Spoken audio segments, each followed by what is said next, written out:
Hey, it's Gail here from RaisingNonverbalChildren.com, here on day 16 of my 30-day Agoski video conference challenge, where I'm filming one video a day for every day of the month of May so that I can reflect on what I learned from the conference and get the most out of it.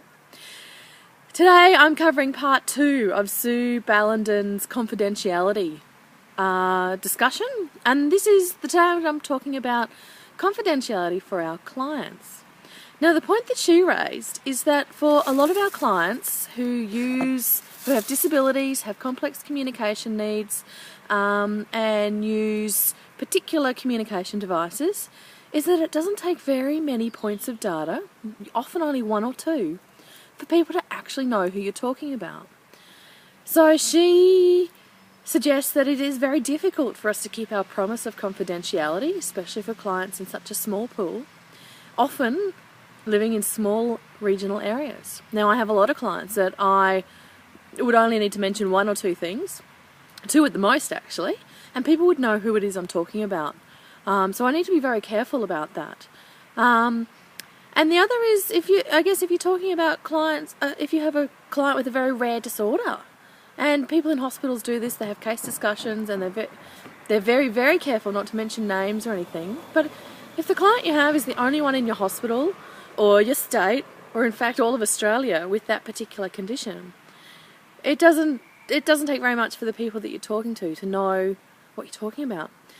Now this is pretty confronting. Now the other thing that she talked about, especially in relation to research, is that a lot of her clients and the people that she does research with don't actually want to be anonymous.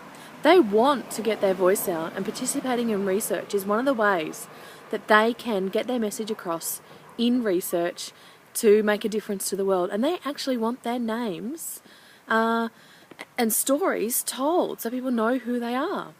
Now, this is one that ethics boards aren't very happy with, because as researchers, confidentiality is very, very important.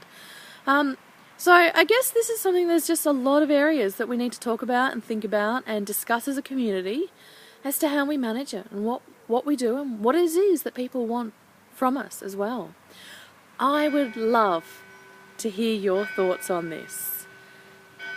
Just let that clock go. I would love to hear your thoughts on this. Have you ever been in a situation where you've accidentally breached confidentiality by only revealing one or two pieces of information? Have your clients put you on the spot about confidentiality? I know I've been asked, oh, I heard so-and-so had X procedure done. Do you think that would help my child? Which is very difficult when you're put on the spot and asked to speak about another client like that. Of course, couldn't say anything, but yeah, how do you deal with that?